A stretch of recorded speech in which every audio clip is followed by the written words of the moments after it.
All right, so it seems like Adidas is planning to sell their Yeezy inventory and then donate the proceeds to charity. The ongoing saga of Adidas and Yeezy, and yay. So Sticks, this is another turn in the saga with Adidas. How you feel about this decision of Adidas to sell the product, the Yeezys, and then donate? I mean, they need to figure something out for real, because I'm getting tired of Adidas going back and forth with Ye, man. Because first you drop them, then you bring them back on to try to help you sell the 500 million of stock that you have or inventory that you have, and now you Right. saying, okay, well, we can't offer the stock, so we're gonna sell a portion of it and donate it to charity. And some of those charities are the ones that took a little bit of a hit from Kanye's controversial statements that he made last year and the year before, or earlier Mm-hmm. this year and last year. So it's like, make a decision. What you gonna do? Now they talking about they was gonna burn it, but but the CEO was like, nah, that's not the best way to do that. So they're just gonna, they're supposed to take another hit in the stock. So they're supposed to lose another 1.5 billion this year. So they need to figure out what they're gonna do with this stock. And they need to figure out how they're gonna compensate Ye for it too, because you just can't give all of the proceeds to charity. You got to figure out how you're gonna compensate Ye too. So they need to figure something out, man, because this is getting to a point where it's getting to be a dead horse that we're beating here. But it's interesting. It's interesting content here, because how you gonna do that whenever you have to pay Ye? So it's deep, man. What you think about it, bro? I mean, I feel like here we go again. If I could do the DMX voice, I would do it. But Here we you know, go. I ain't gonna try to. yeah, see exactly. Yeah, that's why I didn't even try to do it. But it would be Here so we go appropriate. again. It would be so appropriate for this topic, because it's like they go back and forth, back and forth, back and forth with what they want to do with the inventory that they had left over from the backlash of Yeezy. Well, it wasn't even, it was a backlash per se, but it was not a backlash for Adidas and the Yeezy brand. It was him specifically, because as Right. we mentioned, right after this happened, StockX, which is the stock market for shoes, Mm-hmm. considered the Yeezys were like skyrocketing. So Skyrocketing. I would imagine people would have still purchased those Yeezys. And it's apparent that Adidas made a bad business mistake by cutting ties with Ye so early without really thinking through the consequence. Because now they're like in the trenches on a daily basis trying to figure out what do they do with this inventory. How do they, at least recoup some of the money that they lost? Mm-hmm. How much do they say that they are going to lose? Now, how much money do I give to Kanye because we brought him back? How much money is it for him? It's just crazy, man. It's like they're continually left with egg on their face, and it's showing to me how bad sometimes, you always want to be quick with your decisions, but how if you Mm-hmm. don't really think through the consequences and the ramifications of a decision you make, how bad it can make you look in the long run. And I feel like right now they're looking bad, and they feel like they're going to come out of this. We're in a era where a lot of things are changing, Mm-hmm. and a lot of companies that were long-standing brands are starting to die off.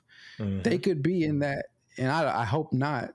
I don't wear Adidas, but I don't want any type of brands that we know to die off just like that. But they could be one of those companies that just they're gone tomorrow because they died off for making a bad decision in a time of turmoil.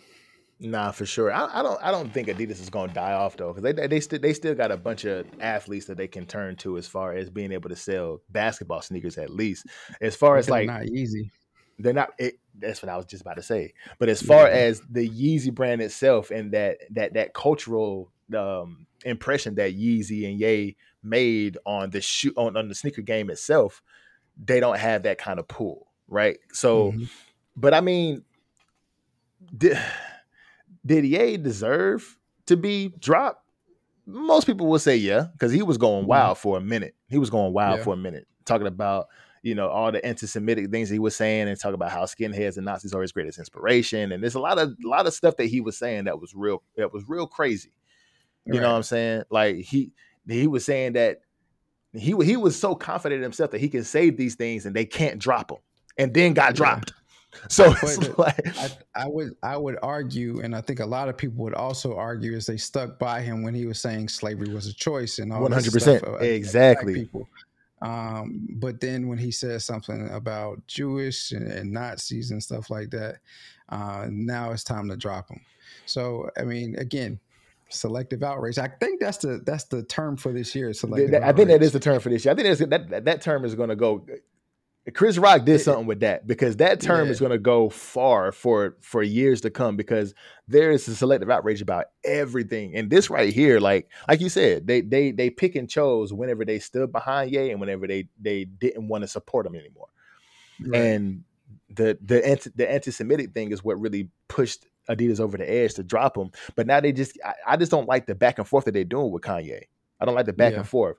Like Well, it's you not didn't. affecting him. I mean, technically, yeah. He lost his billionaire status because this was one of his biggest brands that he was helping. So it affected him in a sense, but at the same time, it's like it's not affecting him as much as it's affecting over time. It's affecting Adidas way more than it's affecting Kanye. There you go. Yeah, that's what I Way was trying more. to say.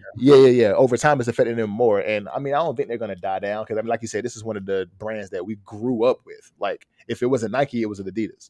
You know what I'm saying? Yeah. Or if it wasn't Adidas, it was Converse. So I mean. Right.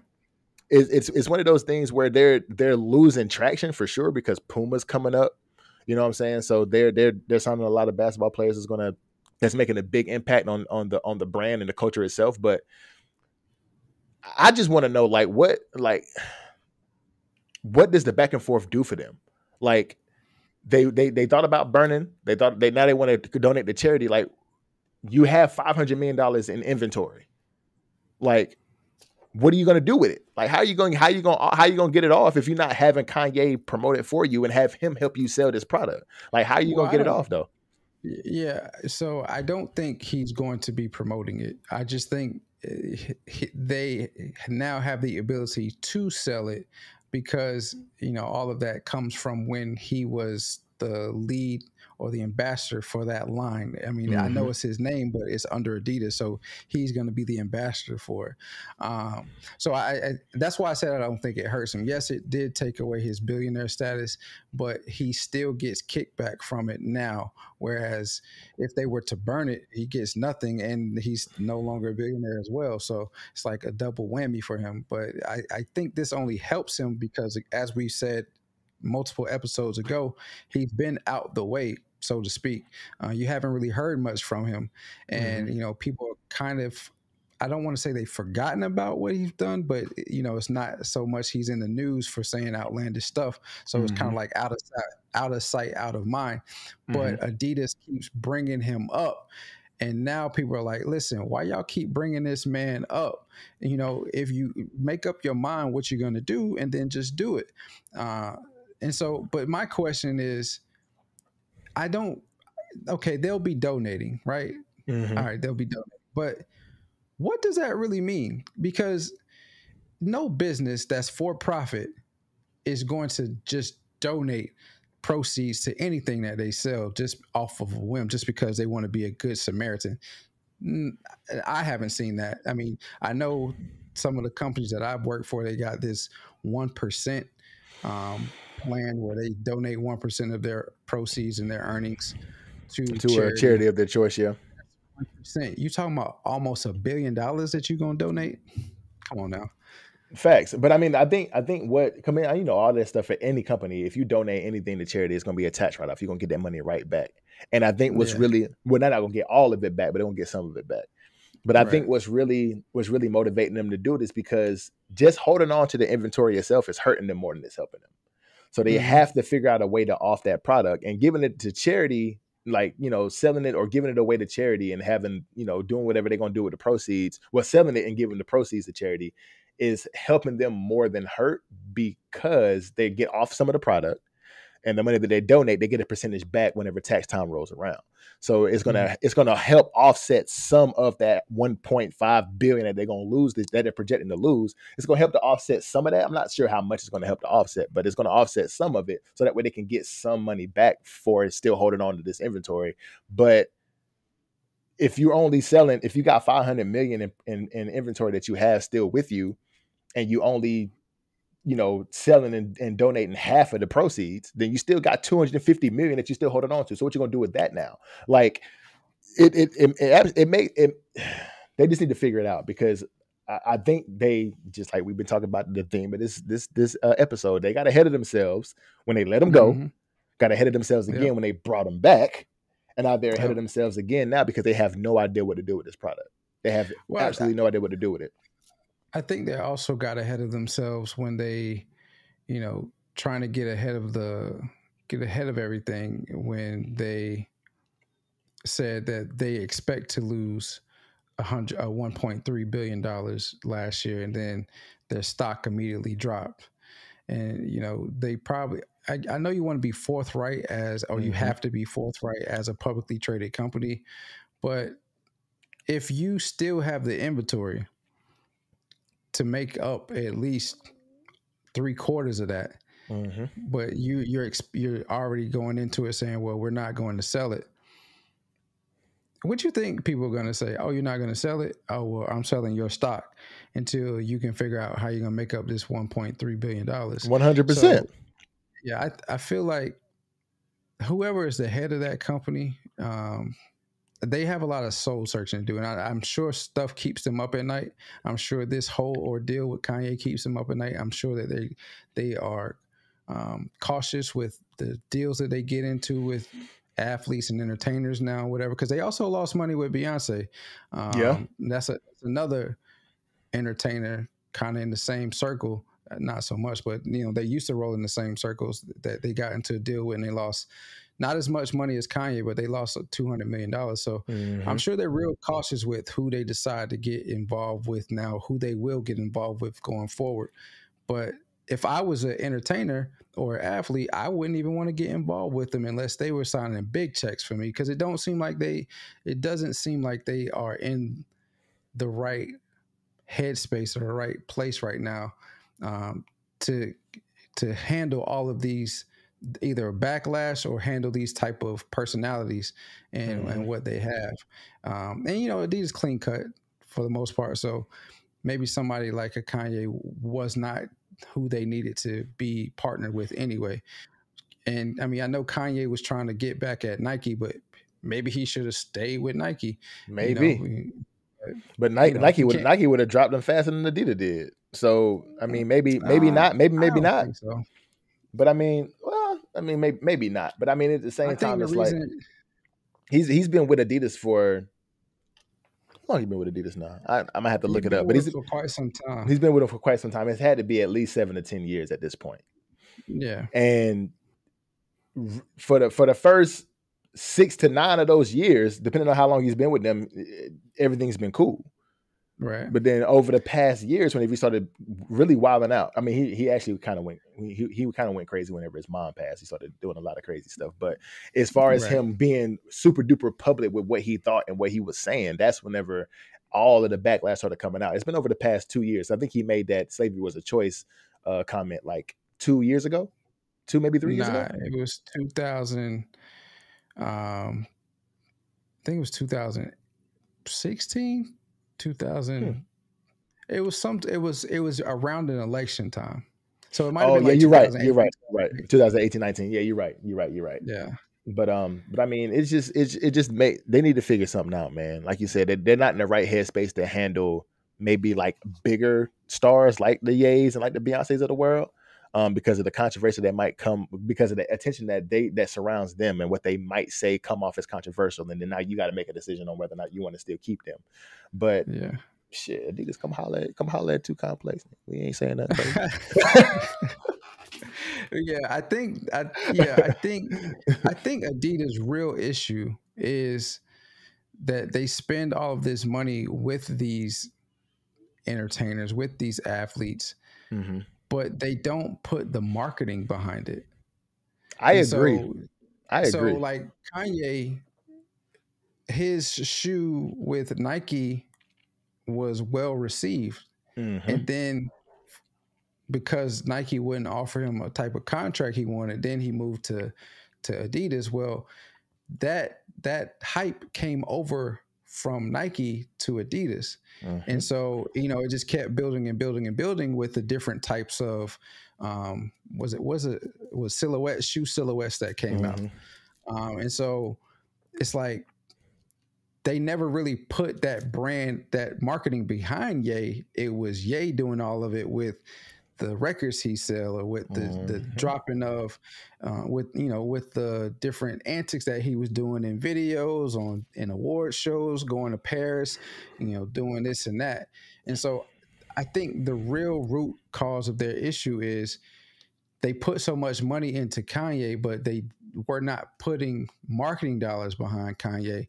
And so, and then therefore they weren't really putting marketing dollars around any of their athletes. I think they tried. Yeah, I think they tried to do it in maybe 2016, 2018 when they got these young crop of players that came in, but they didn't sustain it. And so from there they solely relied on Yeezy to carry the brand, but their actual athletic brands were lacking, other than their deals with the colleges and whatnot. But I think they put more. They do have a lot to do. I think they put more marketing behind athletes than they did entertainers. Because before we talked about the last time, and how they gave him the $500 million, where they were trying to get him to help them sell off the $500 million inventory that they had. I didn't even know Beyonce had a line with Adidas. I had no idea until I started doing my research. No idea that she had a line with them. So I mean, they put way more advertising behind their athletes, like the D Roses when he was on top of his game, when he had his shoe. But how much did they really put behind him though? Maybe 1 or 2 commercials, but it wasn't crazy. But at least they did that. They didn't do none of that for Kanye or Beyonce. Even James Harden, even your Dame Lillards of the world, they did a little bit of advertising for them. But how much did they actually put behind is what I'm saying. Because let's think about it. When you think about Nike, Nike doesn't really put a lot of stock behind athletes that they have on their own shoes like that. But they put a lot of stock in marketing, right? So what's their slogan? Just do it. What is Adidas slogan? Nobody knows what Adidas slogan is. Exactly. I don't think they have one. Exactly. When LeBron broke Kareem's record, 5 minutes later, they have a whole 5-minute long commercial for LeBron. When Jordan, you know what I mean? So I just don't think they do a great job in marketing their stuff. And so that's why when Ye went down, so did the stock, because they had that other line those other line of shoes that they have. They're not doing that well because nobody's buying them. Very true. Nobody knows about them. That's true. I mean, they don't necessarily have a slogan. They don't necessarily have much marketing that they do, because Nike is such a freaking powerhouse, bro. Like nobody's any competition for them, but they still have to at least go into the fight and try to battle with the motherfuckers and do some kind of advertising. You know what I'm saying? Yeah, exactly. But that's my point. You don't know the slogan of Adidas. I bet you know the slogan of Under Armour, though. I don't actually. You don't? No. Protect this house. Protect this house. Protect it. Yeah. You know what I mean? Like, that slogan. Yeah. Facts. So they have to do better with the vision of the company. I don't think they actually had a vision. I think they think or assumed, well, Nike has, and not to get too complex with this, but I think they had a vision of, well, Nike is dominating on the athletic front with Jordan, with all of these other athletic shoes. Let us try to go into the lifestyle brand part of everything, bring in these entertainers. We don't have to do much marketing, and they're going to get us his money. Kanye with his shoes and his brands, Beyonce with the Beehive, they going to buy it just because they love Beyonce. We don't have to do anything. It don't work like that at all. It don't, man. I mean, they need to figure something out, man. I mean, I think my last point on this would be, man, like, moving forward, they need to figure out. They, like you said, they have a lot of soul searching to do. They have a lot of soul searching to do moving forward with the entertainers that they bring on, with the entertainers in the arena, lifestyle, sports, whatever. They need to figure out how they're going to manage and advertise these guys, and they need to figure out what these people's character is, because Of course, Beyonce is who she is. She ain't got no controversy surrounding her that I know of. But whenever there is Conspiracy controversy, theories. conspiracies and all that, but whenever somebody like a Kanye is loud and out in the open with his theories and his ideologies, you got to figure out exactly how you're gonna manage that. And it just this 500 million that they got, depending on what they do with it, man. I mean, they're gonna have to figure something out because I'm getting tired of the back and forth myself. Yeah, I think everybody's starting to get tired of that. For sure. Thank y'all for watching this video. If you've made it this far, make sure you subscribe to the channel, like the video, hit the notification bell so you miss none of the content. Also, you can find us on all the streaming platforms, wherever you find your podcast.